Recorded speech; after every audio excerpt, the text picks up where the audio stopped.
All right, councillors, I think we're about to get underway. Are we online? Yeah. Thank you.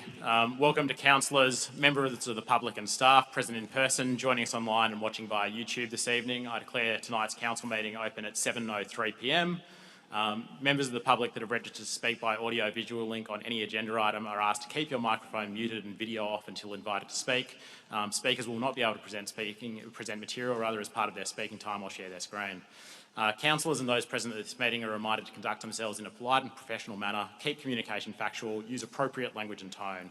Council and committee meetings are live streamed and recorded via YouTube. Please therefore treat everyone with dignity, respect and do not use any defamatory or derogatory remarks.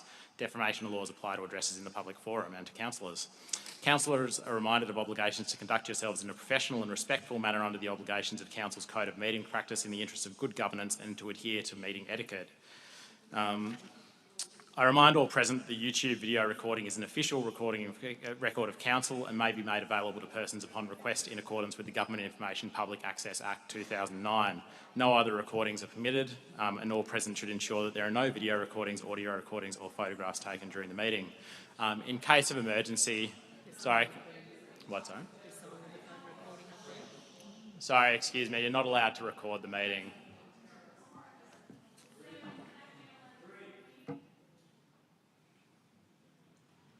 Sorry, thank you, sir. But I do appreciate that is a requirement. You're not allowed to record the meeting. In case of emergency, please follow the instructions of the council staff, exit via the town hall foyer and proceed to the evacuation point. I would like to begin tonight by acknowledging the traditional custodians of the land on which we meet, the Gadigal and Bidjigal people of the Eora Nation, and pay my respects to their elders past, present and emerging. I now invite Helen Toller from Bayside Council to open the meeting in prayer. Thank you, Mr. Mayor.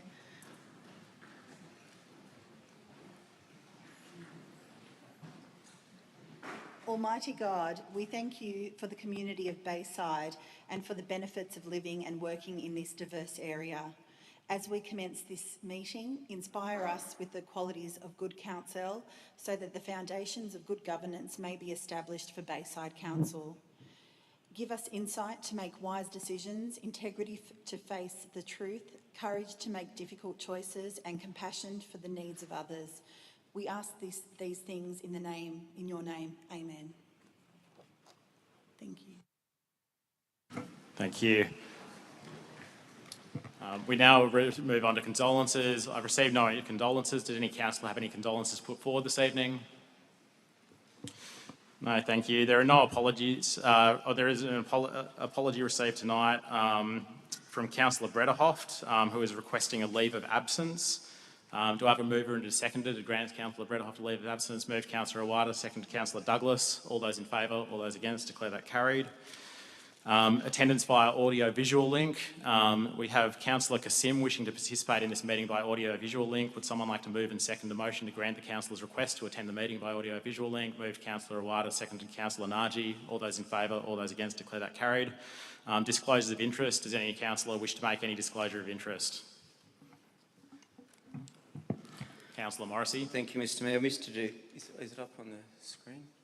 To declare a significant non-pecuniary interest in item 13.1 on the basis that dealing with this matter in any way will conflict with my other professional obligations, which I cannot separate on this occasion, and I will leave the chamber for consideration and voting. Thank you.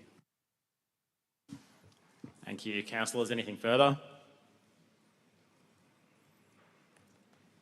I think I have one. In relation to CPE 24.031, I declare a conflict of duties as I previously considered this voluntary planning agreement as part of the planning panel, which potentially other councillors may have also. CPE 24.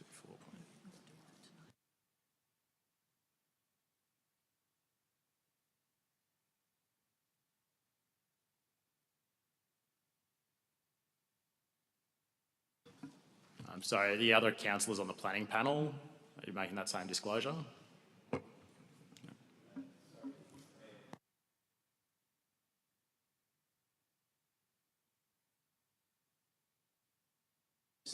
Yeah, I'll declare the same. Thanks. Sorry, Mr Mayor, the same as Councillor Awada, the same reasons. Thank you. Thank you for all getting back into a new term of council.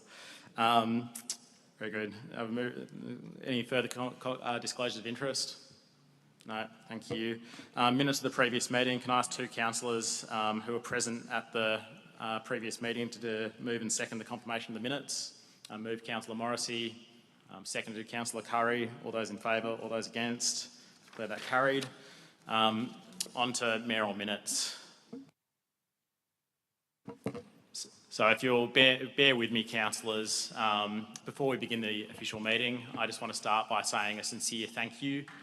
It is a real privilege to not only be sworn in as a Bayside councillor, but also to be elected as Mayor of the Council for the next 2 years.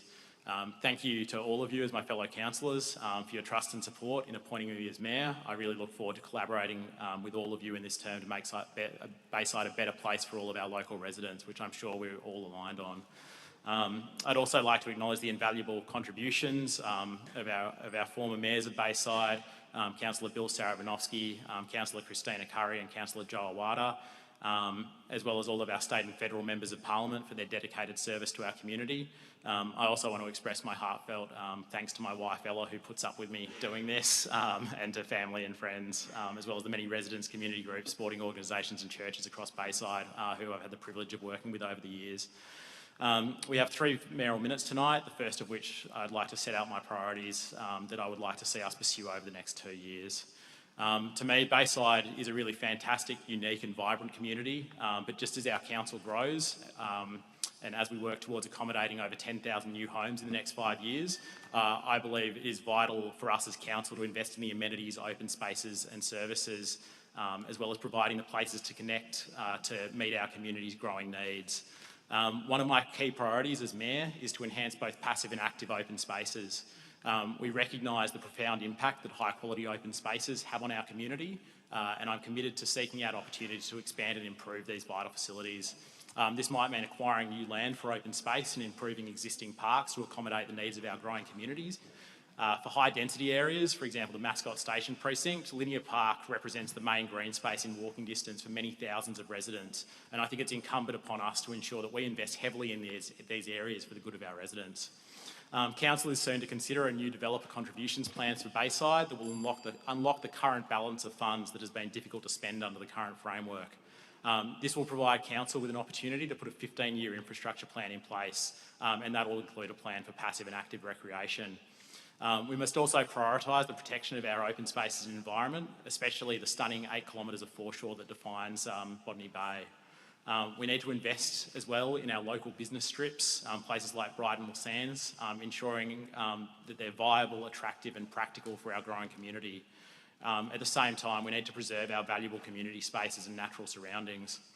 Another area I'd like us to focus on, therefore, is revitalising our local town centres and capitalising on our natural advantages. It's fantastic to see our area evolve and thrive. For example, in Botany, it's been rapidly transforming from a heavy industrial area. It's now the hub of some of the best food and drink in Sydney. Sadly, we have also witnessed the slow decline of centres such as Rockdale as banks and other important community facilities close, and sadly through traffic becomes the predominant use of the centre. I believe we have to bring Rockdale back to life, and now that we've largely completed the consolidation of Council's land holdings along George Street, we have an incredible opportunity to transform the town centre for future generations. This has been a long-held plan. It's been in preparation for over a decade, but now this term of council we have the opportunity to bring it to life. We need to ensure our town centres don't just become thoroughfares, but instead become vibrant, sought-after destinations that people want to visit and enjoy. In Rockdale, I believe we need a plan that includes public parking, a generous new town park, anchor retail space and affordable places to live, as well as artistic and cultural facilities. It's up to us to reinvigorate Rockdale for the benefit of local residents, businesses and visitors. We've done a great deal as council to fight antisocial behaviour and car hooning through measures such as licence plate recognition cameras, traffic calming measures and practical deterrence, and I want us to continue to work closely with the St George Police, as well as the Eastern Suburbs Local Area Command, as well as transport authorities to ensure we keep up this work. We're not going to solve these problems overnight, but it doesn't mean we should stop working on them. Further, during my time as Mayor, I'll advocate to Council to embrace the 24-hour economy, bring live music back to Sydney and develop thriving local spaces that nurture businesses, the creative sector and the wider community. Over the last decade, New South Wales has lost half of its live music venues. 50 years ago, AC/DC were playing gigs at Hurstville, and today planning controls are forcing entertainment venues to close. I believe we can make our streets more event-ready and simplify the process for performers to use them. With the generous support of the Permit Plug Play pilot program from Transport for New South Wales, we now have the opportunity to move this forward and create vibrant spaces for music and community enjoyment. And just finally, and thank you all for your indulgence, I want to continue to build upon the focus on customer experience improvements to ensure we provide the best possible service to our residents and ensure our city's presentation remains a priority. We deserve a city we can all take pride in. As your Mayor, my priority is to ensure that Bayside remains a wonderful place to live, work and play, and I look forward to collaborating with all of you to enhance and serve the community we all proudly call home. With that, all those in favour, all those against? Declare that carried. Thank you, councillors, for your indulgence. We have 2 further mayoral minutes. You might just need to give me a moment.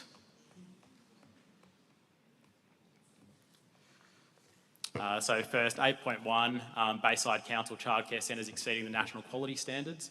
I'm very pleased to inform you that Mascot and Hillsdale Childcare Services have been awarded exceeding ratings under the National Quality Framework. It's a real testament to the work our staff do in childcare and early learning education, and really shows that we made the right decision investing in new childcare, in running our own childcare centre at Garragarang Early Learning Centre at Kogarah. Councillors, I believe we have some of our fantastic staff from the childcare centre here tonight who we would like to celebrate. Councillors, are there any further speakers?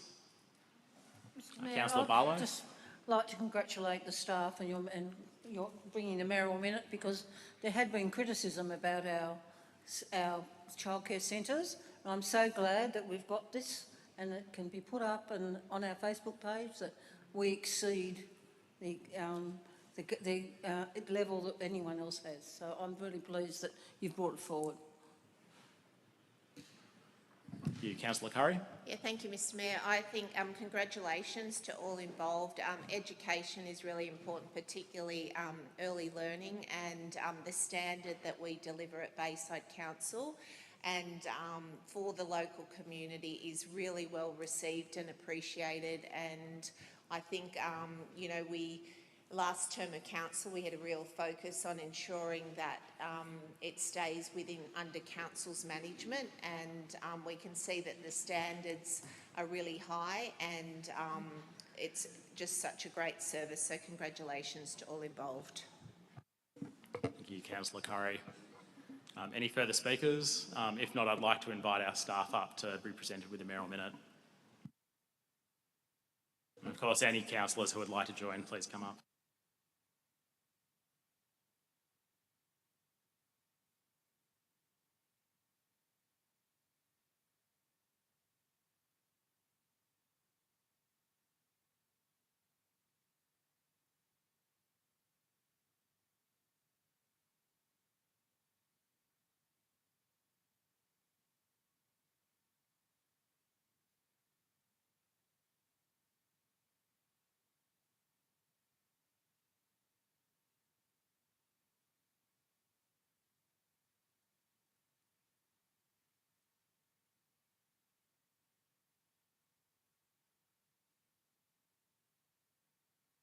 Thank you, councillors. To the motion, all those in favour, all those against, declare that carried.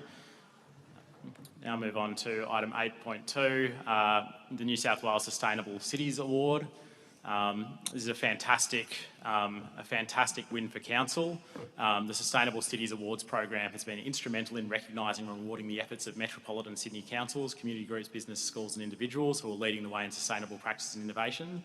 And I'm pleased to report that Council's AI Flood Detection and Early Warning System project, which was funded through a $300,000 grant from the New South Wales Construction Authority, won the Climate Change Mitigation and Adaptation Award at the Keep Australia Beautiful 2024 Awards and the Sustainable City Awards on Thursday, 10th of October. This award recognises Council's commitment to using cutting-edge technology to safeguard our community against the effects of climate change, which is obviously increasingly important. Bayside was also a finalist in the overall Sustainable Cities Award category, which is something we should be very proud of as a council. These awards are really a testament to the hard work our staff put in, the agenda we've set in addressing these issues, and are a testament to the positive impact that dedicated communities can have on our environment. And I think we have a staff member who will join us to receive the award, so thank you very much for your work. And if any councillors want to come up and join in presenting the award, please do.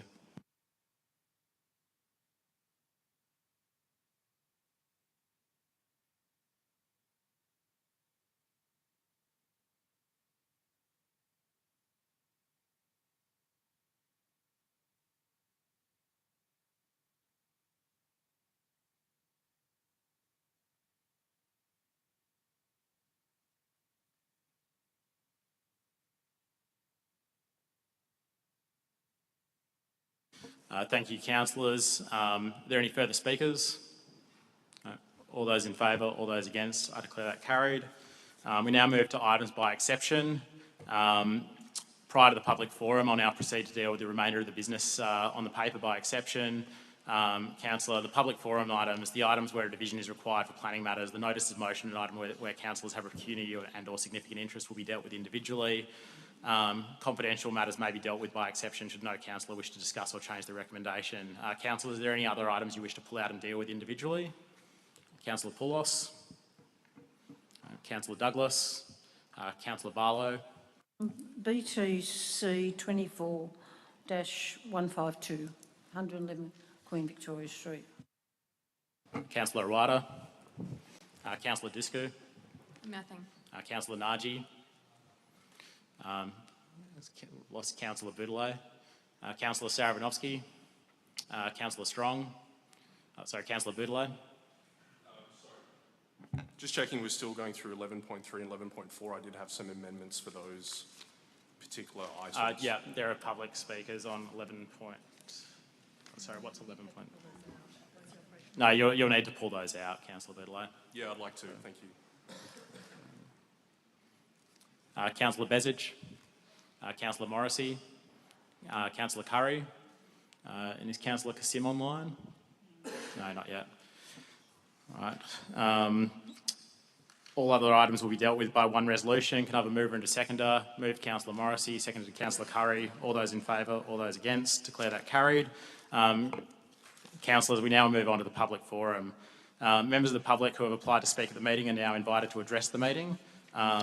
We have 16 speakers tonight dealing with item 13.1, notice of motion BDS for ceasefire. I believe we also have one speaker on item 11.2, draft general purpose financial statements, which we'll deal with first to the benefit of the speaker. Speakers are advised that a warning bell will sound when only 1 minute of speaking time remains. Speakers who are joining the meeting via the Teams app are to have their video off and microphone muted until invited to speak. Once you've finished speaking, you'll be removed from Teams when the item is concluded. You can then watch the remainder of the meeting on Bayside Council's YouTube channel. If you register a written submission, these have been provided to councillors prior to the meeting. Speakers are please reminded to keep communication factual, polite and professional and to use appropriate language and tone. Do not use any defamatory or derogatory remarks. Begin with item 11.2. Call Mr. Mark Sacombe speaking to the office recommendation.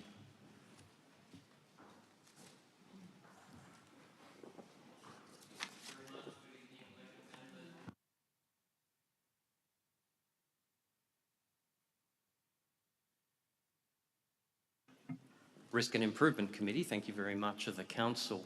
In regard to that particular item, that will be spoken to in detail by management. However, in the first instance, I'd like to indicate that my committee is endorsing the draft general purpose financial statements. And for those of you who are new to Council, if I can back up for a moment and just put some context.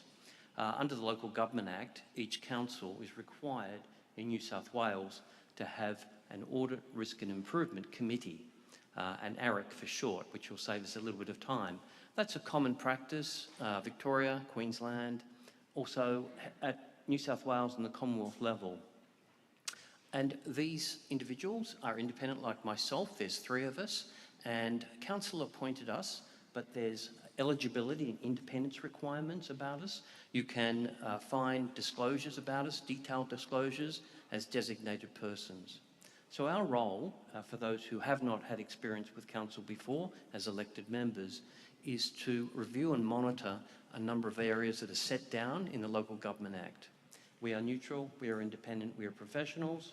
The three people who are there, Ms Dudley, she's a former leader of local governments, not-for-profit, state government entities. Mr Lagarda, the second one, he is a former senior director of one of the largest agencies in New South Wales, and myself, I'm a former partner with a Big Four firm. And we bring a review and monitoring of those areas to council. We meet on a quarterly basis with with an extraordinary meeting once a year to consider the financial statements in detail. The outcome of that extraordinary meeting is what's brought me here today to outline that we are happy to support those. The details of our endorsement will be provided to you next meeting. You'll get minutes from our meeting, which will describe my detail. Again, they're not my accounts, my financial statements. There's those as management, and Richard Sheridan, the Director, City Performance, will speak in detail, Mayor, when that item comes up. I do appreciate that I've been given the opportunity to speak early, ahead of that minute. I will pause there and back to you, Mayor and General Manager. Thank you, Mr Scombe. Do we have any questions for Mr Scombe? No, I don't believe so. Do we have a mover and a seconder for the report? Moved Councillor Awada, seconded Councillor Morrissey. Is there any discussion? No. All those in favour? All those against? Declare that carried. Thank you, Mr Scombe. Thank you, Mayor. I look forward to working with you and the Council over your term. Thank you for your work. We now move to item 13.1, Notice of Motion BDS for Ceasefire. We have a very large number of speakers tonight, so out of respect to all speakers, please limit your speaking time to 2 minutes each. That'll be strictly enforced, and that will be for the good of everyone here, so that we can hear from everyone tonight. Thank you. Is Mr Bilal Baidoon here speaking for the motion? Sorry, Councillor Naji? Yeah, sorry, Mr Mayor. Look, I know there's a protocol and to register, but there's one speaker that did not know the process or the protocol. Is there a possibility that we could make an exception just for tonight for that extra speaker to show goodwill that we're listening to the community? Is that possible? And of course, with my fellow councillors, if they wish, if we're able to. Thank you. If we have a motion to that effect, I'm willing to consider it. I moved Councillor Naji, seconded Councillor Awada. Can we identify the particular person just so we're...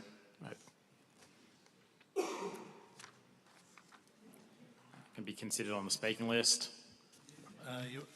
Would you like me to provide the name? Maybe if you could provide the name to governance. Thank you. Thank you, Mr Mayor. All those in favour that of Councillor Naji and Councillor Awada's motion? All those against? Declare that carried. Thank you. I'd like to call Mr Bilal Baidoon. I believe he's here in person. No. We do have a very large number of people registered to speak, so unfortunately if you miss your speaking time, we'll move on. Mr Halim Kadura. Sorry. No, waive your speaking rights. Mr Wasim El Haz. All right, we'll come back to him. Mr Nada Zar. Mr Zar, please proceed to the microphone.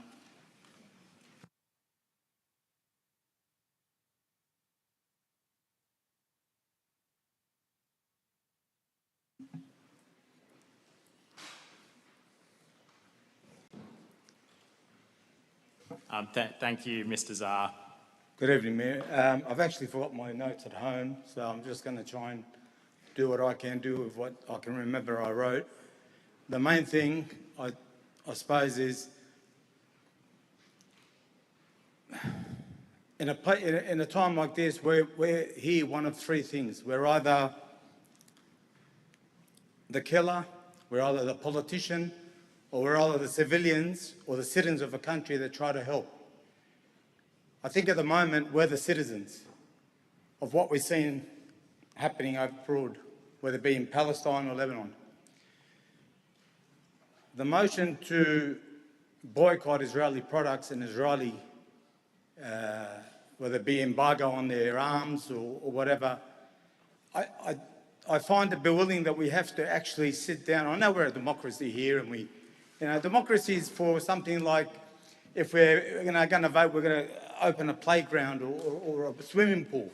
But what we see on TV every night, children killed, women slaughtered, demolition of civilian areas, and yet we sit silent, and a lot of us, and a lot of our politicians, we're not politicians, I'm not a politician, a lot of these people aren't politicians, we don't have the media action that we would like to have.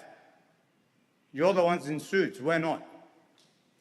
What we'd like to see is a bit of backbone from a lot of our politicians to stand up and say no. No. That's the best thing we can do. And if it means boycotting, and I've started with my own self, and we can all start with ourselves. That's the main thing. I started with my own thing. I'm boycotting a lot of the Israeli products. It's not because I'm against Jews. It has nothing to do with Judaism. It has nothing to do with being anti-Semitic. It's a human thing. We need to be on the right side of history. Our grandchildren are going to look to us and say, my parents were on the right or the wrong side of history. It's up to you. It's up to you guys to put this country on the right side of history. And stop Israeli products. Stop the embargo. Stop the weaponry. Stop everything. We have to have that backbone. It starts with us here. For the sake of our grandchildren. Thank you very much.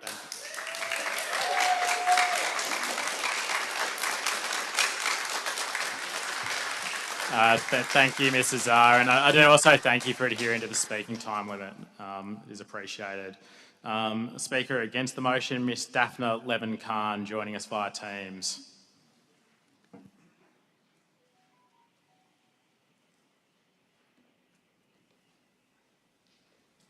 Ms. Levin-Khan, go ahead.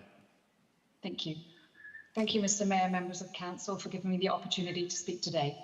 There are certain aspects of this motion 13.1 that exclude many Bayside Council residents, including myself, my friends and my family, and certain facts that require balance. As a Jewish Israeli resident of Bayside, it is disturbing to me that such a motion is even being raised in my local council, or any local council in Australia for that matter.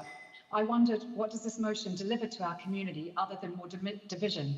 What do we really want and need today? Definitely not more division and hatred.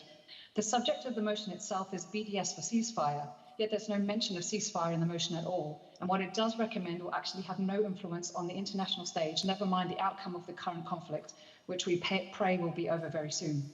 I don't want to waste the Council's time debating or discussing matters that are better placed for federal government regarding international affairs.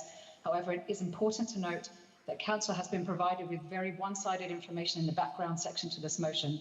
Council can reach out to the Jewish Board of Deputies, Sydney Jewish Museum, and many other Jewish organisations and help build a more rounded, well-informed view of the situation to draw balanced conclusions and well-guided decisions. I would like to focus on how this motion impacts me, my community, and our hopes for life in Bayside Council. Since October 7, many Jewish residents of Bayside, in fact across Australia, have experienced anti-Semitism at levels we haven't experienced in living memory. Many of us don't feel safe to wear religious artefacts such as the Star of David or religious requirement of a kippah or skull cap covering them with caps or hoods. I don't feel safe anymore walking along the Grand Parade along Botany Bay. I don't feel I can strike up a conversation that I used to for fear of repercussions if it becomes apparent that I'm Jewish and Israeli. Fear of attack for being Jewish has even impacted our son's choice of university, and I am incredulous.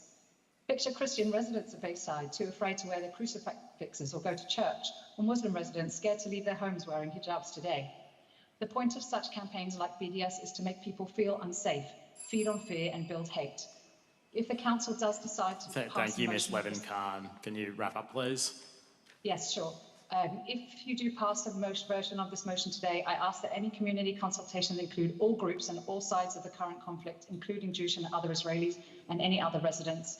I ask that my council build a Bayside we can all be proud of, feel welcome in, and able to be our best and most authentic selves together.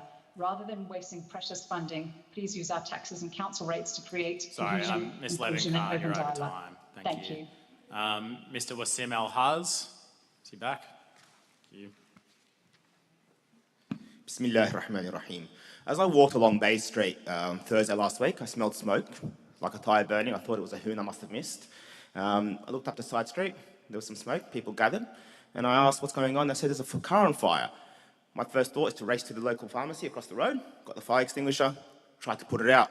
I failed to put it out, but I managed to subdue it. Enough for when the brigade came and put it out, extinguished it. I did this because it was the right thing to minimise harm to others, even if I don't know them. I subdued that fire momentarily. There was a wooden fence nearby, adjacent to it. Now, there is a blazing fire in our humanity. When we see what is happening in Palestine, we, the people of Bayside, will never accept Zionists burning people alive as something normal. It is heinous. And I doubt anyone in this room here today supports such crimes carried out by Zionists. The occupiers spread lies about Palestinians whilst perpetrating the worst crimes against them. Many watch on. You can act. You aren't expected to stop the horrors, but maybe you can subdue or limit the harm by ensuring our council does not give economic funding to the Zionist state. The UN Office of the High Commissioner issued 14 recommendations last month. The 6th says, cancel or suspend economic relationships, trade agreements, and academic relations with Israel that may contribute to its unlawful presence in apartheid regime in the occupied Palestinian territory. End quote. I urge you to follow this advice. All states and all organizations legally must not support genocide in any way. Do we have financial ties with a Zionist state that kills people indiscriminately across countries? Do any councillors know this? The least we can do is review investments and ensure we don't have those ties and make sure that the people of Bayside are not complicit. We, the people of Bayside, reject genocide. We will not be neutral on genocide, and we don't want to be complicit with any links through our council. This is about obligation in supporting peace and safety for all people. Counselling my nieces about their starving and displaced cousins and murdered relatives is not something I wish on anyone. Palestinians and Palestinian supporters here have been threatened and need support.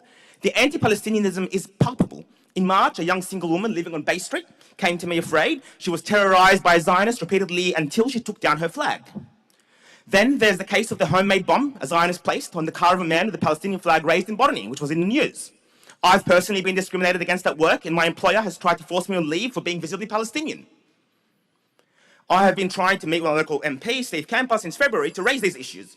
I urge all councillors here to support this motion. Your voice matters. We, the people of Bayside, do not accept genocide.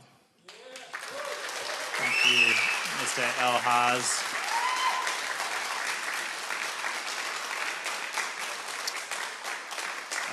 Mr. Justin Chorn speaking against the motion. Good evening, all. Anti-Semitism is on the rise, and sadly it disguises itself in different ways. And how do I rationalize this?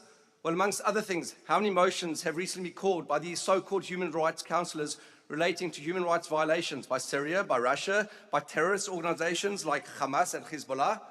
These claims of genocide and human rights abuse are racist and purely anti-Semitic. War is horrible. Innocent lives are lost on both sides. However, the complete opposite is true in that hundreds of rockets from Iran, Gaza, Lebanon are sent randomly into Israel targeting civilians. And Israel's crime is that it used its funding to develop defense strategies rather than their neighbors who used it to build terror tunnels under schools and under hospitals. I can go on for hours demonstrating how Israel's actions over many years support human needs around the world. And as for the claims of genocide, well, by definition, this means the deliberate killing of a large number of people from a particular nation or ethnic group with the aim of destroying that nation or group. Well, if Israel wanted to commit genocide, they could do it very easily. They have the power, but they don't. How do I know that? Because the Arab population in Gaza has grown over... Sorry, can I stop for please stop for a moment. And I thank the vast majority of people for being respectful while others speak. Please just hear each other in silence. Thank you.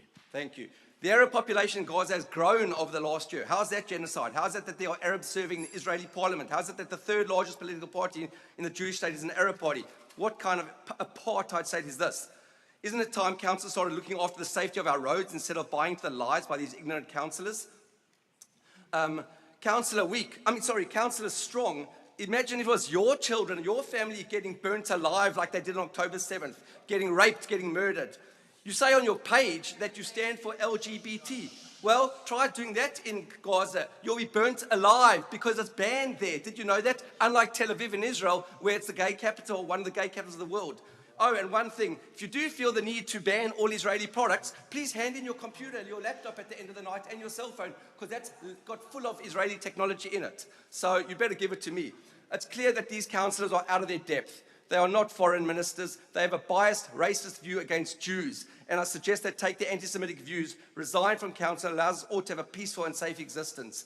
Why is it that my children, my synagogue has to have... Please wrap up. Okay, can I wrap up? Have to have security outside the synagogue in the school. I really hope that if you think you're voting for this motion, you think long and hard. And in actual fact, tonight is the Hebrew anniversary of October the 7th on the Hebrew calendar. It's a religious day and it's anniversary. I would like Council to acknowledge the human rights transgressions that occurred on this horrific day by Hamas and a meaningful day, and I'd like Council to hold a minute's silence in honour of that night, where October the 7th, where they burnt and raped our people. Sorry, can we just be silent? He was interrupted. Sorry, thank you. Sorry, excuse me, please stop interrupting. But Mr.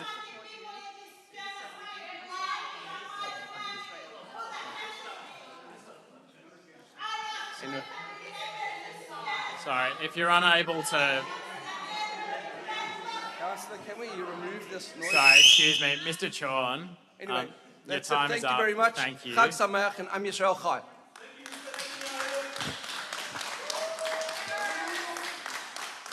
And look, I'm sorry. I understand this is a very difficult item to discuss, but everyone deserves to be heard in silence here. If you can't do that, I'm going to ask you to leave.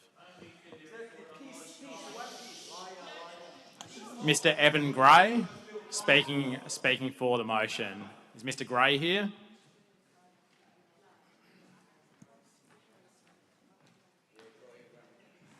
Hey, so I'm here as a proud union member, United Services Union, and I want to speak very strongly for the motion.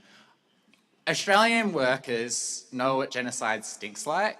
It stinks like what we're seeing today. I think I was 5 the first time genocide was explained to me. I'm from a family of Romani background, and that was occupied and was part of that was subject to the Nazi occupation. And the stories that you hear are of your great-grandmother dobbing in family members and sending them into camps because they've harboured Jews. Those are the divisions, and that's the things that you hear very quickly, that the only positions you can have are that you help stop genocide or you're involved in helping genocide.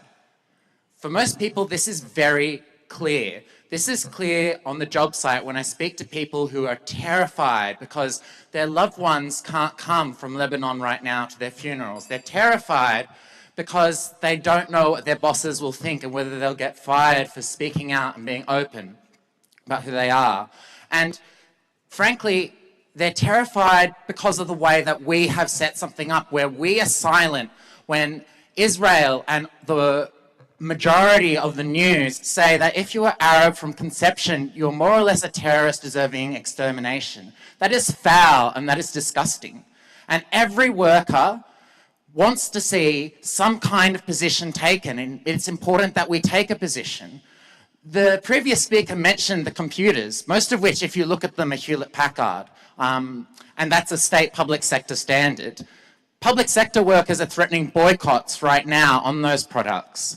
This is a motion that has been dealt with at neighbouring Canterbury Bankstown, has been dealt with at City of Sydney, and one simple way that you could actually address the workplace health and safety conditions of the workers here who are being forced to program on this is making sure that at the renewal of that procurement agreement, please wrap up. You don't have something that's paid for in blood money. Thank you.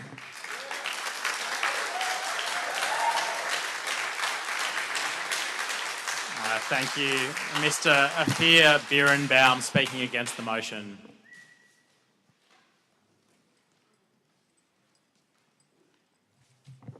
Thank you. This motion fueled the risk of Jewish local businesses to be vandalized like we've seen in the last year, like Avner's, like Shafa, like Anita. Mr. Strong's motion seeks advice from APAN, the Australian Palestinian Advocacy Network, led by President Nasser Masni, who is a convicted kidnapper. He called terrorists heroes, and of course, he donates for the Greens. I am a veteran of the IDF. I know what we use. the companies that have R&D centers in Israel and used in the IDF, listen carefully. Microsoft, Google, Apple, Samsung, Facebook, Intel, Amazon, HP, IBM, Cisco, Dell, Lenovo, LG, Oracle, NVIDIA, SAP, Sony, Salesforce, MasterCard, and Visa. Now imagine how this council will conduct their meetings without all of these companies. You'll be arguing with sticks and try to make your point with that. And that didn't work very well for a famous leader that some of this audience might be cheering for. And that specific leader didn't apply BDS because he got his brain cancer removed from Israeli hospital. And specifically, we need to question about the motives of this motion. On the 3rd of August, Mr. Strong hosted a Greens campaign event, including fundraising at the Sayeda Zainab Center. And I quote from a Facebook post in a Bayside community group. There's peace and justice in a local area. Events like these only stir up hate. This center is openly supporting Hezbollah and held a memorial for 3 days for their leader, Hassan Nasrallah. And the name of the deceased Bayside resident at the very end of Mr. Strong's motion, Ali Bazi. Also a confirmed Hezbollah terrorist. Google it. Look at the people in the room today trying to find one local resident that this motion will benefit. You'll find no one except Mr. Strong. This motion does not condemn violence. It's absolutely fueled by it. Thank you. Miss... I'm sorry, this is your last warning.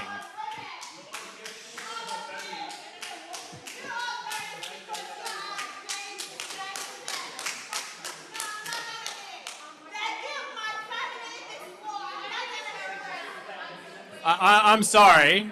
We will stop and remove people if you can't remain silent while people speak. No, please, this is not a place to argue, all right?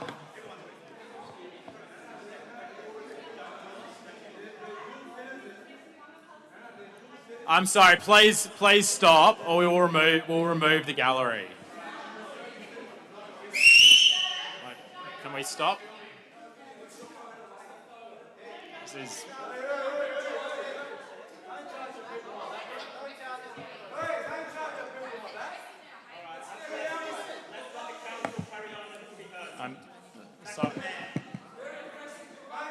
I'm sorry, you need to stop or we'll adjourn the meeting, all right?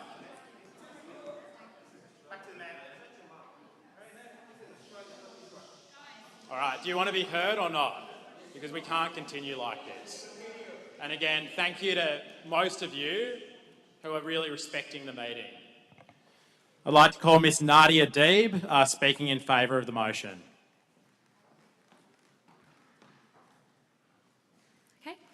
I just wanted to make it clear at the outset that the BDS campaign focuses its boycotts on a small number of companies that play a clear and direct role in Israel's crimes where they think they can have an impact. It is not about boycotting all Jewish businesses at all. This motion follows a landmark International Court of Justice decision on the illegality of Israeli occupation and racial segregation and the devastating wars in Gaza and Lebanon. We need to make war, human rights violations and illegal occupation bad economic policy for Israel and bad business for those corporations that help oppress Palestinians. The Bayside community can be part of a movement for peace and justice. We have the capacity and opportunity to make a positive change in the world. There are dozens of local councils that have passed resolutions that support BDS, including Sydney and Bankstown, Canterbury Bankstown. Through the pressure of individuals, businesses and city councils like Bayside, companies and funds that enable this violence have ended their complicity and the impact of BDS is only growing. For example, the French corporation Veolia sold off its Israeli businesses, including its role in the Jerusalem light rail. It took this decision after local governments decided not to award it contracts because of its role in Israeli violations of international law. The world's largest security company, G4S, which supported Israeli prisons, sold most of its Israeli businesses to avoid reputational damage after local government bodies boycotted it. Bayside Council can and should be part of a greater change for human rights. Even if you take the more cynical view that our choices have no impact in the world, or that we should only be concerned with narrow local issues, we still have an ethical obligation to ensure our resources are not supporting human rights violations and harm to others. Residents in Bayside are saying that we do not want a cent of our money going to supporting the killing, displacement, and human rights violations of millions of people and our families. We expect that our local government should reflect the values of its residents, and that our investments and procurements must be ethical, not complicit with weapons industry, companies enabling human rights violations, and illegal occupation and apartheid. I beseech the councillors to engage with this motion and work together. Thank you. Thank you.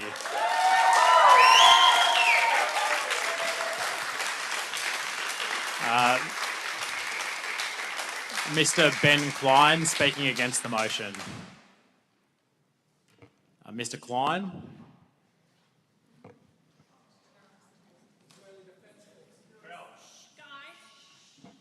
I'm sorry, I'm not going to say this again. We will just pause the meeting if this is what's going to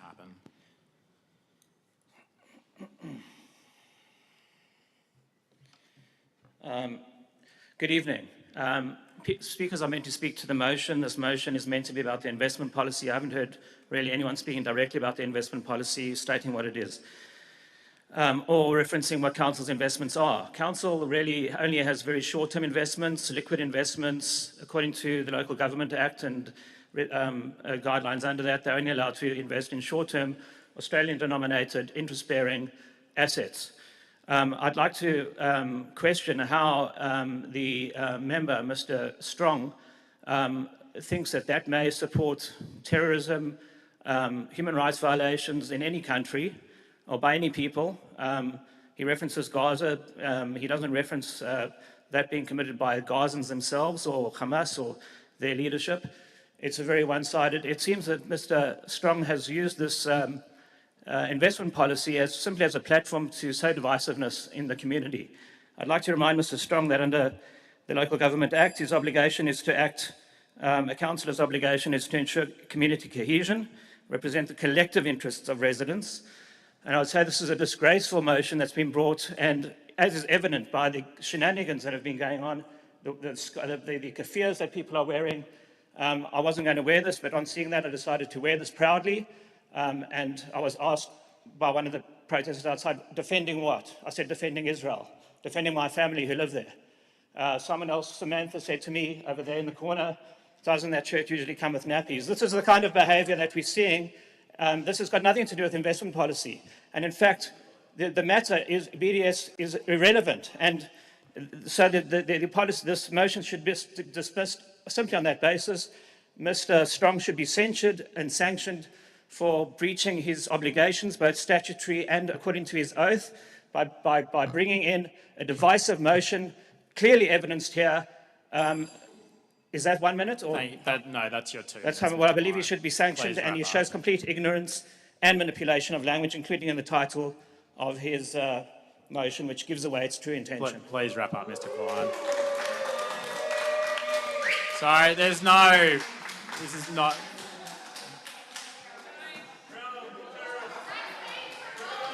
That is, absolutely. Can we please stop that behaviour? It does no one any favours. Ms. Hala Abdel Noor speaking for the motion.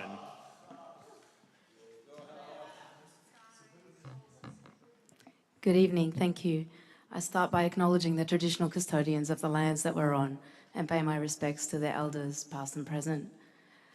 We do that because we stole this land from them.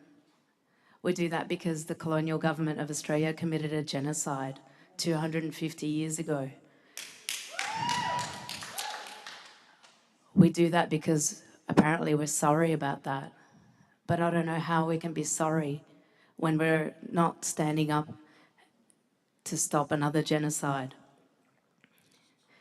I'm here tonight as someone who was born in Lebanon. When I was 3 years old, Israel decided to invade our village and attack it from land, air, and sea.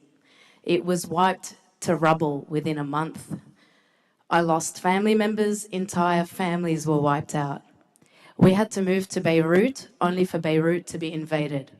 Apparently, Lebanon is part of the Holy Land that they claim. I'm here tonight, and I just want to remind you, the emotions you see in the room, that's trauma. And I know a lot of you haven't got a clue what it's like to live with that kind of trauma. I know a lot of you don't know what it's like to go home after speaking here and carrying yourself to be factual, to be decent, when you're holding so much trauma and so many triggers. And whilst I know you'll never know what that feels like, many of you in this room, I urge you to consider it. I urge you to also take note that international law says Israel's committing a genocide. International law says Israel's an illegal occupation. International law says Israel is illegally invading and bombarding Lebanon. International law says Australian governments, all of them, must do everything they can to uphold international law, to stop this genocide, to not support it, to not aid it, to not send weapons over there, to not send funding over there. So please support this motion in the very least that you can do.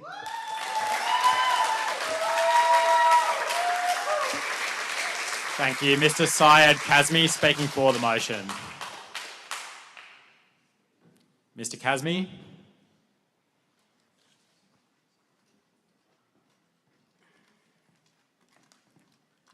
Good evening, councillors. Those of you that have recently been elected, congratulations.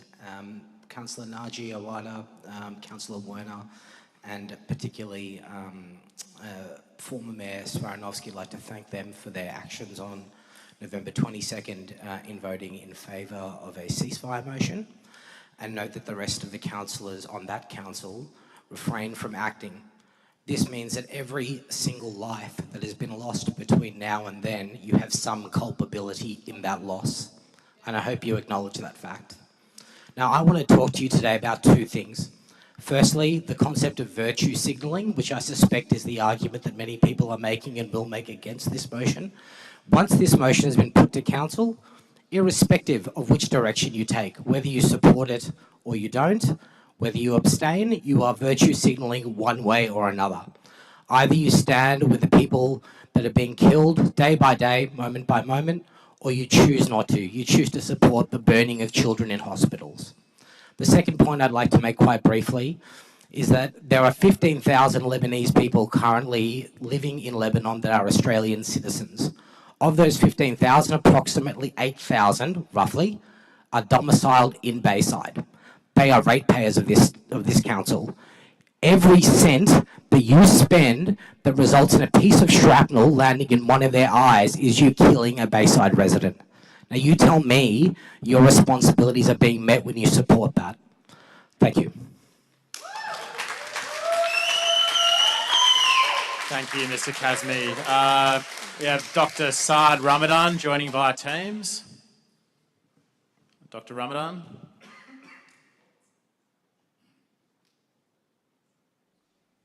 Yeah, I acknowledge the traditional custodians of the land on which we work and live, and I'd like to thank the Mayor, the councillors for inviting me to speak today, and I'd like to thank Councillor Strong for this proposed motion. I really urge Bayside Council to take a stand against companies that support and profit from Israel's ongoing atrocities against the Palestinian people. And I do declare my support for boycott, the divestment and sanctions campaign as being the least we can do as the world is waking up to the horrors taking place in Gaza, occupied Palestinian territories, Lebanon and Syria. While I understand that the Council doesn't have much federal weight, but any action that can support the oppressed and hinder the aggressor is better than nothing. Many well-known corporations contribute directly or indirectly to Israel's occupation and war crimes. BizCover, for example, an Australian insurance company, sponsors United Israel Appeal, a fundraiser supporting illegal Israeli settlements. Nestle, one of the world's largest food companies, owns 54% of OSEM, which has 14 factories on occupied Palestinian land, profiting from the very theft of that land. And let's not forget Coca-Cola Israel, a company with dairy farms and factories built in these illegal settlements, directly benefiting from the occupation. We must boycott the companies and hold them accountable for the profiting of suffering of the Palestinian people. Bayside Council has the power to make an impact. Let's not invest in complicity, let's invest in justice. Bayside Council can lead the way for other councils around the country to support justice and humanity by boycotting terrorist states such as Israel. If we cannot boycott Israeli businesses and other businesses that sponsor them, then when can we do that? What else are we waiting to act? Let's not lose whatever remains of our humanity and do the right thing. And let me be clear. Thanks. This Please has wrap nothing up, to do with Dr. Ramadan. This has nothing to do with anti-Semitism. People anyway are against any genocidal nature. Last thing I'd like to say before you vote tonight, all councillors Sorry. here, think that we all share the Dr. same- Ramadan, your time is up. Please wrap up. Thank you. Thank you. Mrs. Mariana Nassour, speaking for the motion. Joining us via Teams. Mrs. Nassour, no, she's not online. Miss Ophelia Harugli, speaking for the motion. I'm an activist of nearly 2 decades for the Palestinian cause. I grew up here. I was born in Arncliffe. I'm also the granddaughter of a Nakba survivor, and the other half of my family is Lebanese, specifically from the south. In 2008, I was invited by Shauket Mosulmene to present a montage documentary I put together of the atrocities perpetrated by Israel. At a time we didn't have much access to social media and information, in hope it would draw compassion for and an understanding of the Palestinian people and their struggles. The fact we're all here 16 years later watching the same genocide unfolding over 54 weeks tell me that I either failed or this council has. Since that day in 2008, there have been 5 similar invasions into Gaza. More illegal settlements built, more murders, more injuries, more death and more destruction as Israel has become more emboldened because councils like this one, who voted down a motion for a ceasefire, have enabled them. I remind this council that the most concentrated community of Lebanese immigrants from the south of Lebanon reside in your LGA, and that today Israel's wrath has been turned on them, slaughtering their families and decimating their homes. When you vote down a ceasefire and then argue about even allowing an audit on companies investing in the genocidal state of Israel, you tell them that their families, some of whom are Australian citizens living in southern Lebanon, murdered, injured or displaced today, alongside the 50,000 murdered in Palestine, are things you can sleep at night supporting. You tell them that you do not deserve the position they elected you into. We are watching you today. We regret not watching you closer in 2008, in 2012, in 2014, in 2018, and in 2023, when you decided that Palestinian lives don't matter, that international law does not matter, that Zomi Frankham, an Australian who was intentionally slaughtered, delivering aid to Gaza, as recommended by the International Court of Justice, does not matter, that your peers in the Nabathiyeh meeting in council chambers to organise desperately needed aid for 1.2 million constituents displaced who were struck whilst in a meeting, like we are here today, 10 times, flattening the building, killing the mayor, 17 councillors and injuring 57 more, don't matter.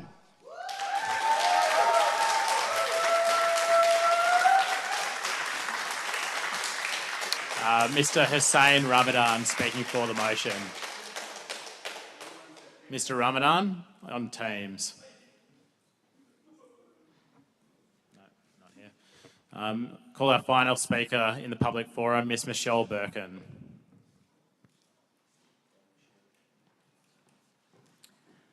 Good evening.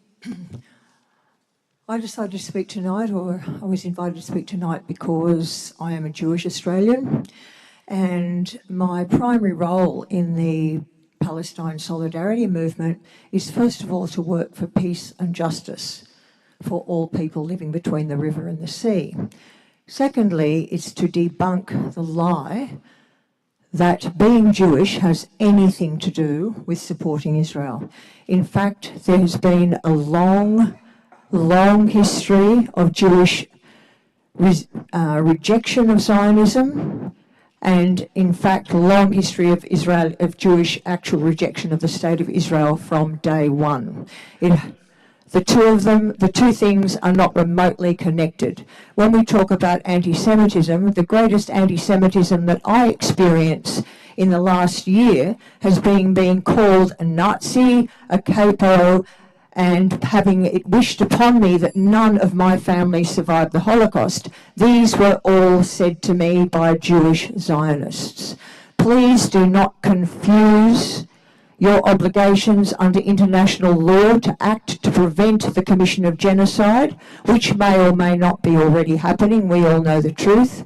Do not confuse that with the lies of the Jewish Zionist establishment, which attempts to steal my identity and use it as a pretext to commit all sorts of crimes, from unlawful, brutal military occupation to apartheid to invading other countries to committing genocide.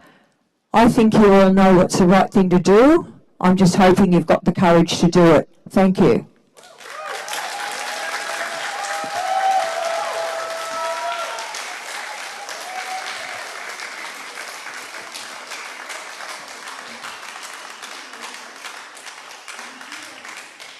Thank you. There being no... Sorry, excuse me.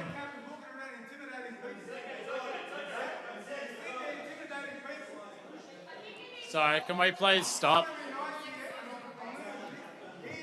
What's going on? Look, can we just... I just ask everyone to calm down. All right, this is not the place for argument, all right? If you don't want to stop, we'll just adjourn the meeting and we can deal with this on another day.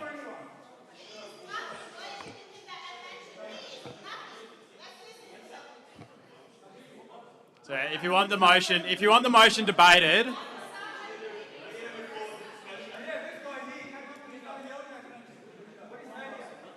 all right, please stop, all right, or we will just stop the meeting.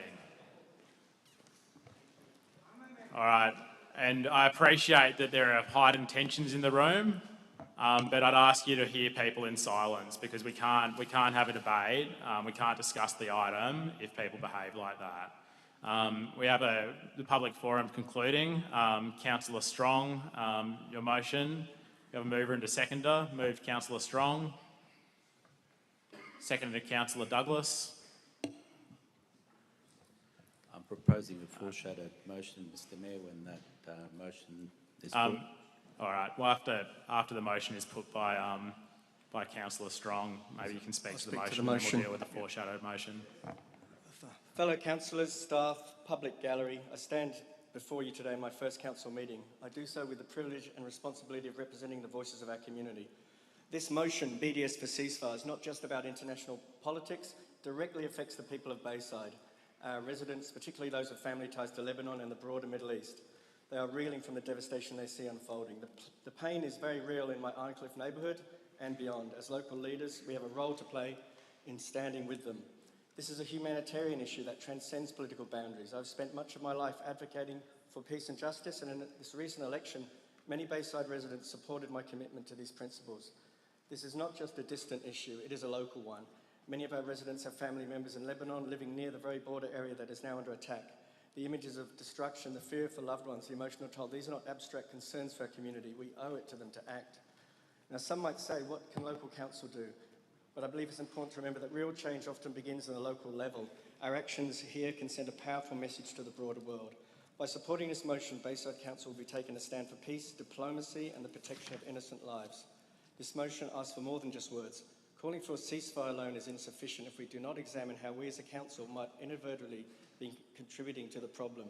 BDS, boycott, divest, sanctions, is a peaceful means of pressuring governments to change harmful policies.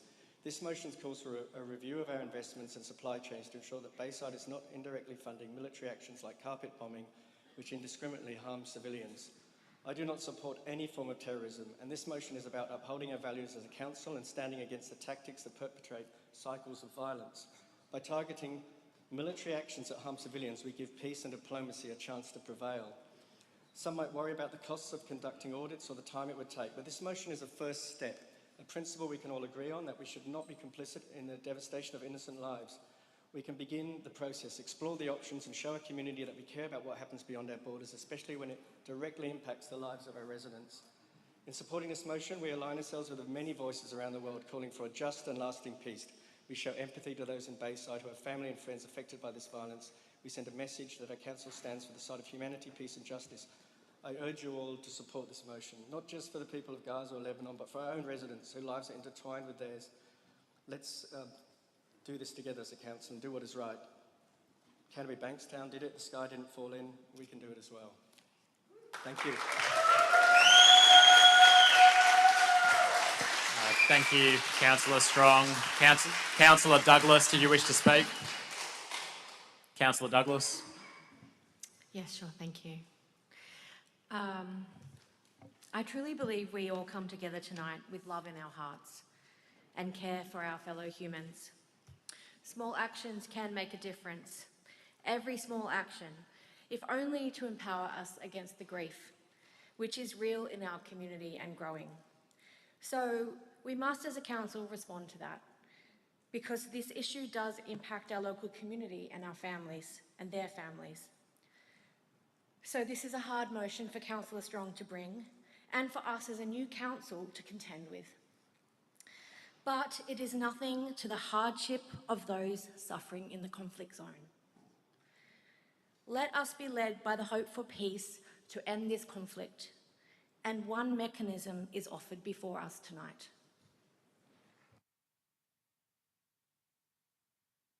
Sorry, thank you, Councillor Douglas. So I think Councillor Awada, you had a foreshadowed motion.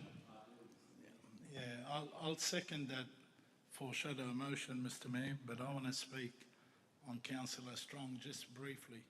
Before I do that, I want to acknowledge former Councillor Greta Werner, who is in the gallery, which I have the biggest respect. I also commend Councillor Strong for putting up this notice of motion. And I've got to acknowledge that the Greens Party has always been pro-Palestinian and has always been against any wars around the world. And I commend them for that. I will explain later in the foreshadowed motion my experience and why I'm going to support the foreshadowed motion. Doesn't mean that I don't agree with Councillor Strong. His intent is very genuine and very valuable. I just feel that we need to be a much more sending a signal to the Australian government. We need to stop the killing, and I will address that in the foreshadowed motion. Thank you. Thank you, Councillor Awada.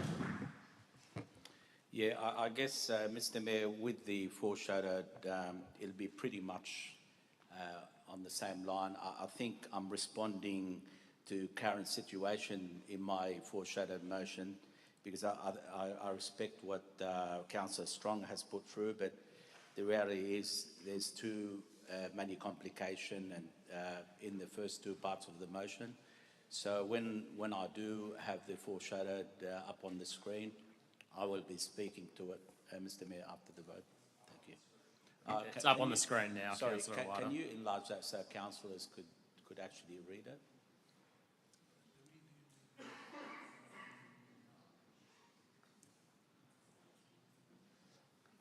I guess if councillors want to actually read the foreshadowed motion before we put it, so it's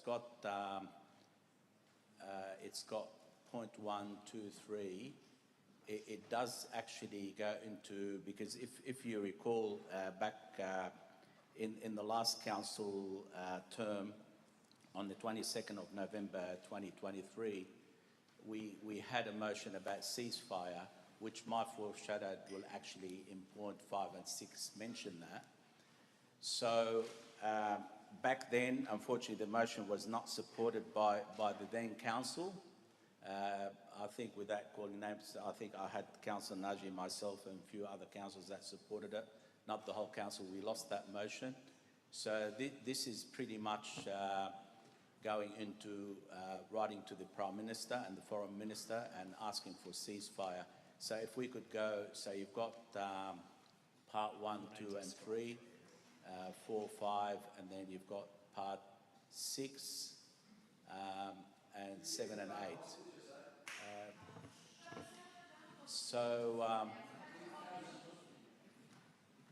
I would Sorry, probably... can you please hear the councillor be heard in silence? Thank you. Okay, I'm happy to read it. If I can't actually see it from here, but if you could email it to me, I'm happy to read. Can you, councillors, read the screen? Maybe we'll give you 5 minutes to go through it. And I think most of you have seen my foreshadow before, so if you're happy with it, we'll... Sorry, councillors, do you want... I'll speak to it when it does come up, Mr Mayor. Thank you. Councillors, have we all seen the motion, the foreshadowed motion? Excuse me, Mr Mayor. I think it might be helpful if somebody could kindly read out the foreshadowed motion for the benefit of the public gallery. For the benefit of councillors in the gallery, I'll read out Councillor Awada and Naji's foreshadowed motion. First, that councillor notes that current procurement and investment practices operate within the Bayside Business Ethics Framework. 2, that council acknowledges its strong relationship with local community organisations that provide services to our multicultural communities. Council also notes that we provide recognition and support to all community members impacted by conflicts and crises from all countries and of all faiths, and that Bayside is a refugee welcome zone. 3, that council commits to collaborate with local community leaders and specialist community organisations to provide opportunities for those arriving from conflict zones in the Middle East and other war zones to Bayside to have access to health, education and other relevant information, as well as social support through targeted events and outreach. 4, that council acknowledges the ongoing distress in Australia associated with international armed conflict, in particular for those with strong family and community ties to communities engaged in conflict in the Middle East and Ukraine. 5, the council facilitates a supportive and therapeutic intervention program being held in the LGA by the Service for the Treatment and Rehabilitation of Torture and Trauma or similar professional organisations with local youth who are impacted by the conflicts. 6, the council explores additional opportunities to raise awareness within the community about the importance of global peace and humanitarian assistance, including events, campaigns and collaborations with local organisations that advocate peace. 7, that council delegates the general manager to donate $10,000 from the donations program budget item 63150 to an appropriate registered charity to assist displaced families who've lost everything in the current conflict. That council endorses the Australian government in its calls to urge for a permanent ceasefire and peace negotiations in Gaza, Lebanon and Ukraine, in its attempt to work with the international community to end the humanitarian disaster unfolding in these regions. And 9, that council writes to Senator Penny Wong and the Prime Minister Anthony Albanese to notify them of this motion and to express our support for global peace efforts and the free flow of humanitarian aid, particularly to address the dire situation in Gaza. Councillor Awada, do you want to speak to the motion? Yeah, sure. I'll speak to the motion, Mr Mayor. Look, Mr Mayor, I've heard all the speakers tonight, and I have to say I do represent the community in the Bayside community, as one of the speakers has mentioned before. I mean, there's a large number of my community. I was speaking to a person actually yesterday. Both his sister, both parents and 4 of the children have actually passed away due to the bombardment in South Lebanon. Now, what I have to say... Sorry, can we please allow Councillor Awada to be heard in silence? I'm hoping that my foreshadowed motion becomes the motion and gets support from all councillors unanimously. And I have to remind councillors and the gallery, it's been nearly a year since our council meeting on the 22nd of November 2023, when we called upon the Prime Minister to advocate for a ceasefire. Unfortunately, the motion was not supported by then council. It was lost. We never got a chance to write to our Prime Minister, and it's been a year since then. Sadly, a year later, the war continues unabated. Tonight, we are asking for a stronger stance. We must write to our Prime Minister to urgently push for a ceasefire.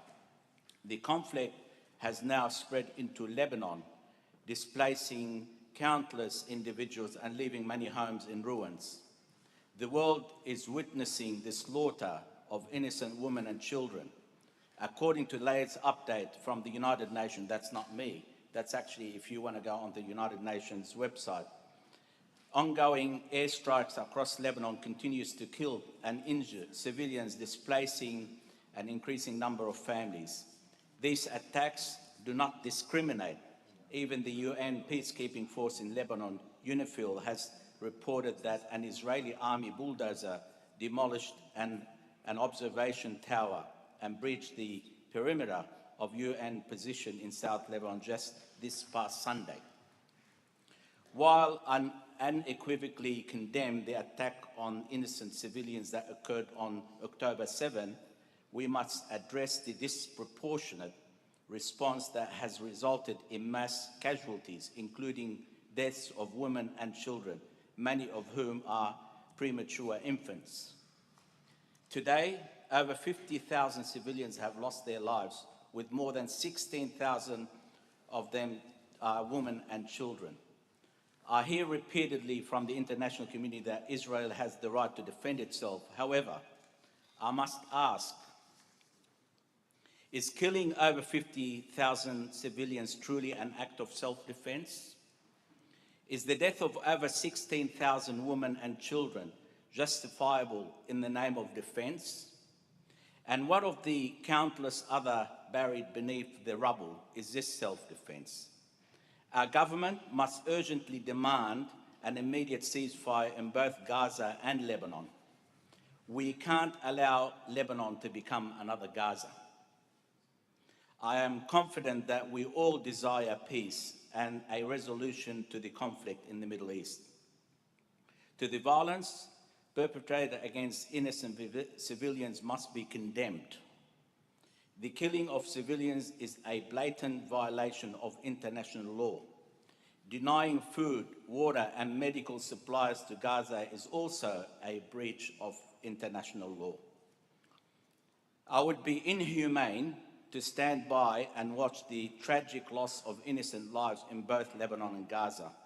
I urge our government, regardless of political affiliation, not to politicize this conflict by calculating the potential electoral gains. Instead, we must use our positions to strive for peace. I sincerely hope for a ceasefire for the release of hostages on both sides. I also call on the public here tonight to respect this Council's decision, irrespective of which motion. Thank you. Thank you, Councillor Awada. Councillor Naji. Thank you, Mr. Mayor. I want to address the Council today and our constituents and members of the public with my own personal experience, my own personal story, and it's genuine. I was born in Lebanon, in the capital city of Beirut. My family, however, come from the south of Lebanon, from villages like Yaroun, Bint Jbeil, and Beit Yahun. These villages and governorates are in the southernmost part of Lebanon, on the border with Israel. As a young child, well into my adulthood, I heard the stories how Israelis had come into our villages and killed or murdered people. Before Israel was established in 1948, Lebanon had no borders, no gates, no fences with Palestine. We shared resources and traded and worked with each other's land. But in 1948, the Nakba, Israel ethnically cleansed Palestine of its indigenous people, an international war crime, and forcibly transferred people from what was Palestine into Lebanon, the refugee camps, or into the diaspora that they created the biggest refugee population in the world today. And it was not only Palestine that bore the weight of that horror. I was 8 years old visiting my auntie in the south of Lebanon in Yaroun. Is the southernmost village of Lebanon the border village with the northernmost Israel? As night fell, I heard grinding sounds, footsteps, I heard vehicles, lots of them, convoys, and suddenly I saw my auntie quickly running to turn off the last light. She had allowed us to leave it on before that. I was a kid. I wanted to know why we were sitting in darkness and why suddenly there were so many noises outside and why my auntie was in a panic. My auntie told me, you cannot speak, do not turn any lights on. If you hear footsteps or anyone speaking outside in a different language in Hebrew, you do not make a noise. If you do, they will start shooting at the house. Do you understand that? I was terrified. I did not sleep that night or the next night. I stayed awake, shaking, as I listened to the sound of convoys of vehicles and men pacing the road directly outside my auntie's home, speaking in a foreign language. I prayed that they would not hear us or see us. I prayed that they would not shoot us. I was 8 years of age, and this was an isolated incident that I survived. Never ever seen any of the violence my family had seen, and until now I feel sick when I remember it. That year, I came to Australia and made the suburb of Arncliffe my home. After the last 54 weeks, I have watched with a broken heart. The violence, I only shared the terror for 2 nights being inflicted on innocent children. In Gaza, it is estimated that 1 child has been murdered every 15 minutes, bringing the total number of children murdered by Israel to more than 11,000.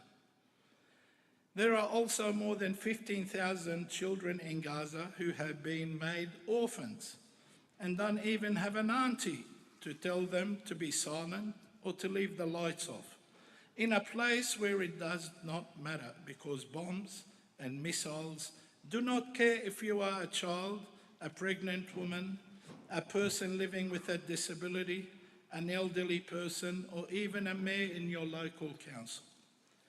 Which brings me to Lebanon.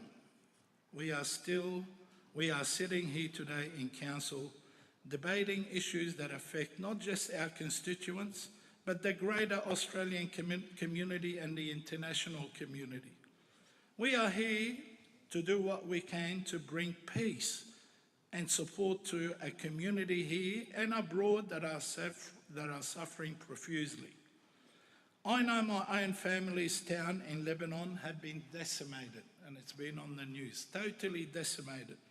I know that every second person in my local area has at least one family who has either been killed, is on the verge of being killed, or has been displaced from their homes that have been decimated.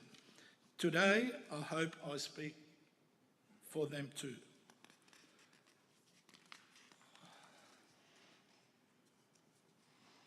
Sorry. I get a bit emotional, Mr. Mayor. For the pain and the suffering and the thousands of Australian citizens living in Lebanon, Muslims, Christians and Druze alike. Israel has not afforded them an exemption from the atrocities either. But what about us? Here in this council, how do we put ourselves in someone else's shoes? I have the most devastating, perfect example. About 10 days ago, in a place called the Nabatea, in the south of Lebanon, another version of this exact council met to discuss how to assist over 1.2 million Lebanese citizens who had been forcibly displaced from the south or were trying to return to their homes. They organised an emergency meeting to plan how to best manage more than 1 million civilians in the streets with the cold chill of winter at Lebanon's door. Israel sent down missiles onto the municipality building, killing the mayor, 5 councillors and 9 aid workers, and they injured countless more. Where was this council solidarity with that mayor and those councillors and civil servants?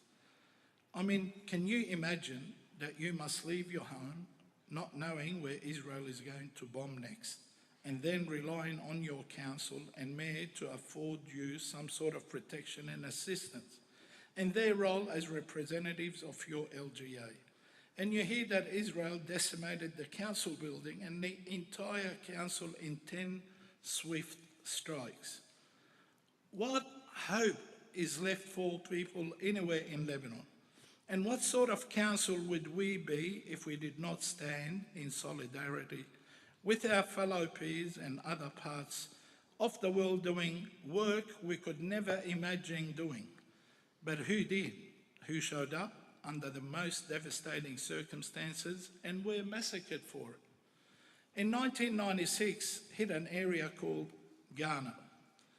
Ghana in South Lebanon, it was clearly marked a united shelter compound, housing women and children and those with disabilities. Over 120 people were found under the rubble.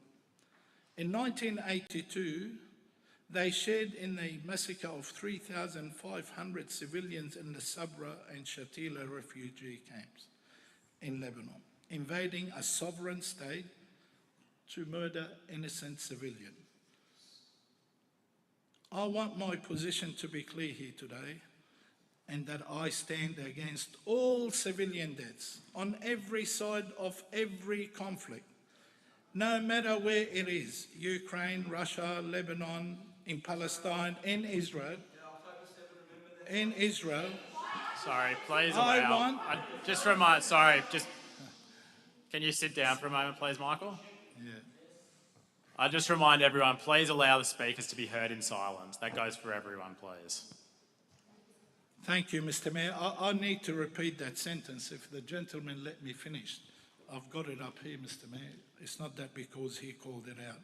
I want my position to be clear here today, and I stand against all civilians' deaths on every side of every conflict, no matter where it is, in Ukraine, Russia, Lebanon, in Palestine, in Israel. I want to be clear that I believe that all civilians' life is equally valuable and should be protected at all costs.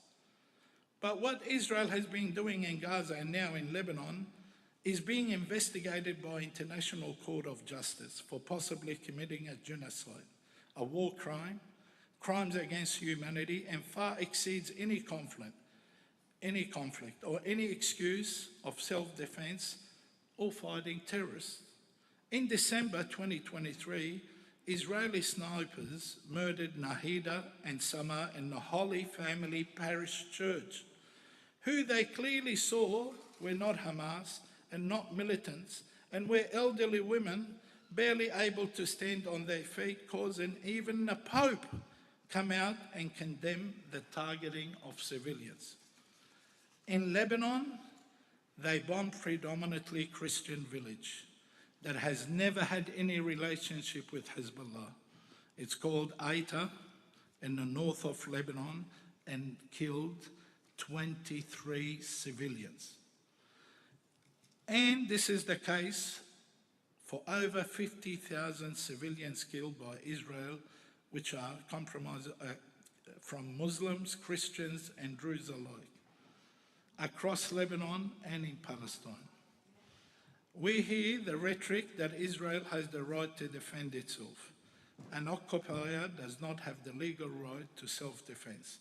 It is like a parent and a child, one weak, one strong, one responsible for the other, and one dependent.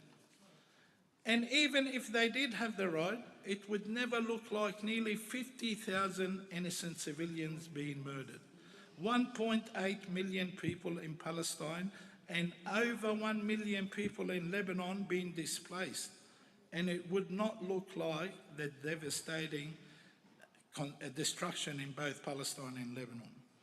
We have seen these atrocities in our lifetimes, in Bosnia, in Rwanda, in Nazi Germany, and we have seen that no matter how many years it takes, perpetrators of this level of violence and with clear intent to commit genocides are inevitably brought to justice.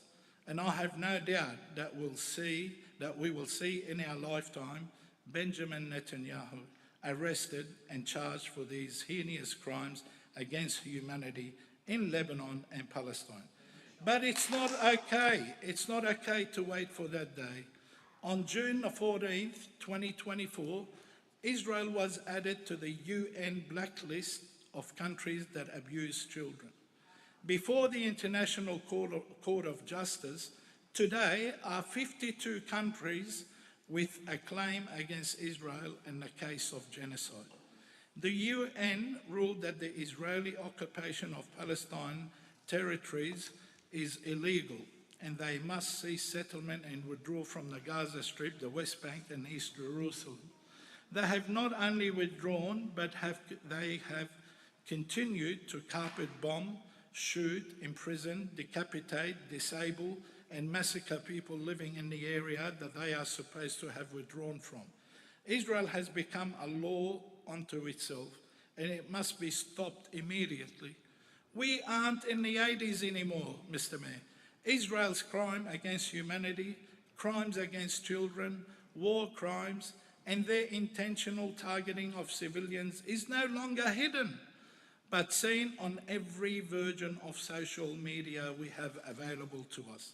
I represent my constituents, this council, and my country, and every one of those demands that today I stand here to tell you, this council, that there is no way to peace unless there is a ceasefire and we divest. There is no way to stop the carnage other than to demand that Israel withdraw from all the occupied territories in accordance with the findings of the ICJ, and they immediately withdraw from Lebanon and negotiate a ceasefire and the return of the Israeli hostages and the Palestinian hostages who Israel have forgotten about. It should have stopped in November 2023 when this council voted down a motion to urge the government and call for a ceasefire. This is my home today, and if someone today came and invaded Australia, you best believe that I would be on the front line of defending it. And the people of Lebanon and Palestine are no less loving of their homes and their lands than we are of ours. They deserve to live in peace and dignity in these tiny parcels of the Arab world. They have the right to live without the fourth largest military advantage in the entire world, breaching international law and consistently trying to expand their illegal settlement and occupation, and using the lie of self-defense and fighting terrorists to ethnically cleanse and forcibly transfer Palestinians and Lebanese. In conclusion, Mr. Mayor, I am here calling for an immediate ceasefire, a call to end this genocide from this council, and for us to vote to divest from anything that supports Israel, in a bid to ensure that not only stop the genocide, but commit following international law for a path to peace. I am here because I want to stand on the right side of history, and I sincerely hope that my fellow councillors will join me.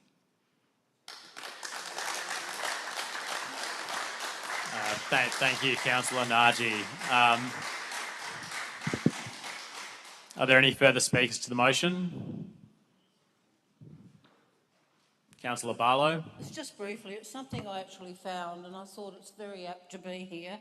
It's all lives matter, no what the colour of your skin, your religious beliefs, place of birth, the world must unite and demand an end to all atrocities. I feel that's very apt for any that we've got on at the moment. Thank you, Councillor Barlow. Any further speakers to Councillor Strong's motion? Look, Councillor Strong, right of reply. I support everything in the foreshadowed motion. I did put a suggestion that point 1 be edited to include just a look into the divestment. It looks it's great that we've made progress with the ceasefire side. Sorry, Councillor Strong, you can put an amendment if your motion lapses and the foreshadowed motion becomes the motion. You can't move it until then. Okay, all right, thanks. Thank you. Councillors, look, I appreciate what Councillor Strong is bringing to Council. I do support Councillor Awada and Councillor Naji's motion, which I know a lot of councillors have put a lot of work into, to provide a genuine local response to this issue, while recognising the position the Australian government's taken and acknowledging that. I think, and I do appreciate and thank members of the public gallery tonight for mostly, it was obviously a very, very heightened issue, and most of you conducted yourself very well and allowed everyone to have their say, which I think is very important. For many of us, this isn't a distant overseas conflict, it's something that affects our loved ones, and I think we need to recognise that. But that being said, Councillor Awada and Naji's motion, I think, speaks to what we can do as a local council to take direct action within our community to support the many people returning under the repatriation plan that's happening right now, and provide them with material supports as a council, because many of those people will be coming to our council area. And with that being said, councillors, the motion be put. All those in favour of Councillor Strong's motion? You might want to say aye, or all those against? I declare that lost. We move to the foreshadowed motion from Councillor Awada and Naji. Are there any further speakers? Maybe Councillor Strong wants to amend something. I'd sent the suggested amendment through to the governance email. I'm not sure if you've got it there, just for point 1 of the motion. Sorry, Mr. Mayor, can you read it out, Councillor Strong? It's this first bit's the same. The council notes the current procurement and investment practices operate within the Bayside Community Ethics Framework as outlined in the background to this motion, and commits to updating them to ensure they disallow procurement and investment partners that link the council to genocide acts by Israel.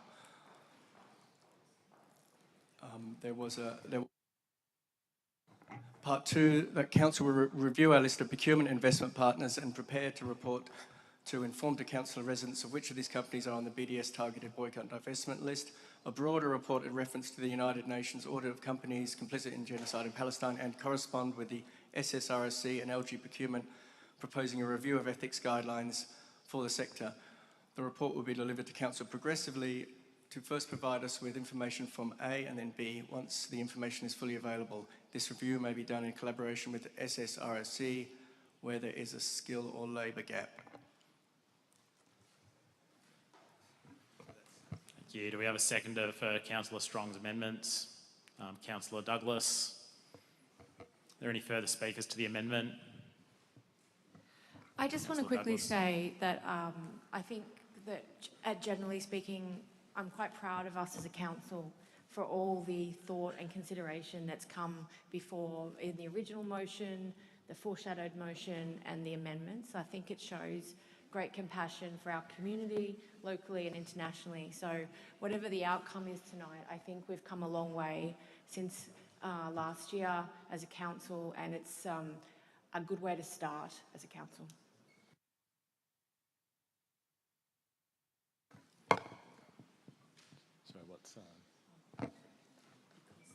Sorry, one moment.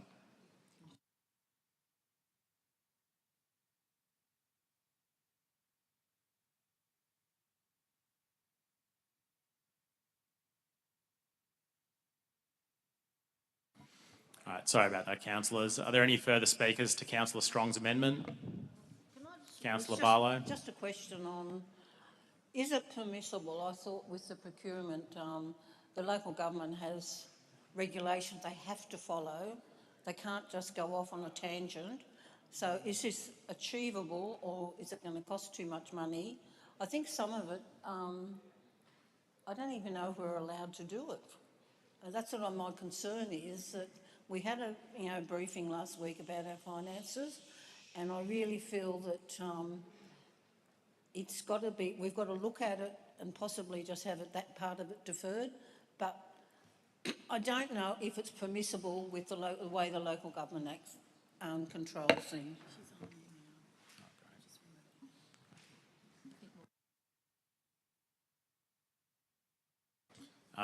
General Manager, do you want to respond to Councillor Barlow's question? Thank you through the chair.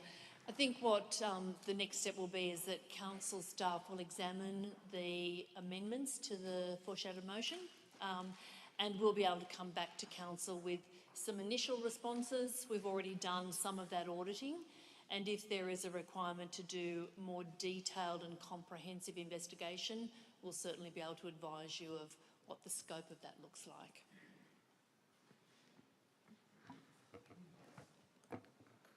Councillor Barlow? Nothing further. Thank you. Is there any further discussion? No. Put Councillor Strong's amendment. All those in favour? All those against? Sorry, declare that lost. Now move back to the foreshadowed motion. Is there any further discussion? All those in favour? Aye. All those against? Declare that carried. Sorry, Mr. Mayor, can I have a division? Oh, on sorry, that? right of reply. Would you like a right of reply, Councillor No, Awada? I'm fine, thank you, Mr. Mayor. But thank just a you. division. Call a division. All those councillors in favour of the motion, please raise your right hand. Councillor Poulos, Councillor Douglas. I think that's unanimous. Thank you, councillors. Sorry, Councillor Kassim has joined us. Councillor Kassim, just checking you're in favour of the motion. Yep, we've got a hand raised. It's unanimous. Thank you, councillors. And with that, I declare the conclusion of the public forum. Thank you all. We might now have a short 10-minute recess. I can move Councillor Curry, seconded Councillor Bezic. All those in favour, say aye. Thanks. Right.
All right, councillors, we're back online. Councillor Disco, do you want to take your seat? Declare the meeting reopened at 9:01 p.m. Thank you, councillors. Proceed to item 11.1, statutory council and external appointments. Do I have a mover and a seconder for the motion? Moved Councillor Awada, seconded Councillor Douglas. So thank you to all the councillors who have put in your interests. I think everybody's either been accommodated in what they asked for, or I've discussed it with them and I believe everyone was happy. So obviously we can debate the item, but we do have additional positions to fill tonight if councillors can express interest. So the City Planning and Environment Committee, we need one additional councillor to put their name forward. At the moment we have Councillor Curry. The City Performance Committee, which had a shocking lack of interest, unfortunately. I think we initially had 0 people nominating. We need 3 additional members. Councillors, Councillor Boudeleau, thank you. 2 more. Could we have some information about the Performance Committee? Director. Through you, Mr. Mayor. The Corporate Performance Committee deals with a lot of matters, obviously, in my directorate. So we'll bring budget reviews, the customer experience updates, and tenders and that sort of thing will go through the Corporate Performance Committee. So it's on the same note as the City Services Committee. Technology, strategy? We often don't. We'll probably, there won't be we haven't done a lot of reports on technology strategy, but we are due to do a strategy next year. So there may be some information coming forth in relation to that. Okay. I'd like to nominate. Councillor Disco, and then we need 1 additional person. Mr. Mayor, I will put Councillor Brederhoof's name forward in her absence. Great, thank you. The Audit, Risk and Improvement Committee, we need 1 additional member, being the only member who would like to do the Audit, Risk and Improvement Committee. I will put Councillor Brederhoof's name in her absence. Excellent. That's what you get for missing the first meeting. Next, the Cogra Collaboration Area Joint Councillor Reference Group. We're deleting the committee, so if we're happy to leave that empty, unless anyone is interested. The Sydney Eastern City Planning Panel, we need 1 additional alternate delegate. Councillor Awada's down as a member, so we need 1 more alternate. Sorry, this is not a joke, but I will put Councillor Brederhoof down as well for that one. Thank you. Sarai's got a, sorry, Councillor Kassim has her hand up. Okay, so... we can't hear you, Councillor Kassim. Messages in chat. I have been putting messages in chat. Yes, I would like to be an alternate. So I think Councillor Kassim being here, so gets preference, and Councillor Douglas has indicated I think that's all right. So I think with that all the positions are filled. Sorry, Mr. Mayor, who's on the Sydney Eastern City? Councillor Naji, Councillor Awada and Councillors Morrissey and Councillors Kassim as alternates. All those in favour of the report? All those against? Declare that carried. Thank you, councillors. Item 11.3, Councillor Boudeleau, you pulled this out. Yes, just on sorry, this... do I have a mover and a seconder? Moved Councillor Bezic, seconded Councillor Naji. Thank you. Well, firstly, just wanted to thank the General Manager and the Directors for their help over the past few weeks, especially the inductions and giving up their Saturday. So this particular amendment is to add, and I'll read it out, so it's that Council receive and note the report, but that a further Council training workshop be hosted this year to consider the operational plan and its future implementation. I think there's a lot of new councillors that have been elected this year, a few returning as well, which I'm sure they would be happy to go through the operational plan. It's obviously a very key part of what we are committing to. And so I think it would be worthwhile just going through that and, if possible, providing input where we can and understanding what we're committing to as councillors. So I'd put that to the floor. Thank you. Any further speakers? I think that's a good idea, Councillor Boudeleil. All those in favour? All those against? Declare that carried. Item 11.4. Again, Councillor Boudeleil. Do we have a mover and a seconder? Moved, Councillor Poulos. Thank you again. Seconded, Councillor Bezic. In the same light, I think obviously this is the notice of motion, and this is to amend again to incorporate a session where we can go through the notices of motions. A lot of these notices of motions are good motions and nothing against those, but I think it's worthwhile sitting down, understanding what we're committing to, what's been committed to in the past, and going from there. So I'm not proposing a separate workshop for that, but maybe it can be incorporated in the other planned workshop as well. So I put that to the floor, and I think as new councillors, and I know I've been bothering the directors as well with what's this motion, what's that motion, so I think it would be good to sit down together and just go through what the previous council has committed to, and potentially see whether we do want to bring that forward or not. So I'd put that to the floor as well. Councillors, are there any further speakers? All those in favour? All those against? Declare that carried. Councillors, I just want to make a note earlier. Items 12.1, 12.2, 12.3 and 12.4 being the minutes of the committees were actually resolved by council at the 28th August meeting. They were included apparently due to a technical error and then won't be considered this evening, so they're incorrectly on the business paper. Item BTC 24.152, Queen Victoria Street, Bexley, Councillor Barlow. I've moved into seconder. Just that, I want to move that it's deferred to a site meeting. There's been a bit of confusion about, it came to the committee, was changed at the traffic committee, and the resident got a surprise, so I thought we'd have a site meeting there. It's a very complicated corner. All right, seconded to Councillor Awada. Is there any further discussion? All those in favour? All those against? Declare that carried. I think brings us to item 15.1, the Code of Conduct matter, which we need to move to a confidential session. Do I have a mover and a seconder to move into confidential session? Moved, Councillor Curry, seconded Councillor Boudeleil. All those in favour, all those against, declare that carried. Wording it out. Sorry, I'll look for my set of wording. I ask the press and the public to leave the chamber before we consider the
back online? Are we back online? Yep. Back online. I call on the General Manager to declare the results of the closed session. Thank you, Mayor.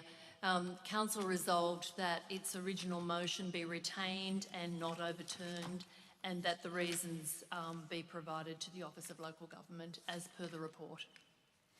Thank you, General Manager. There being no further items, I declare the meeting closed at 9:21 p.m. Thank you, councillors.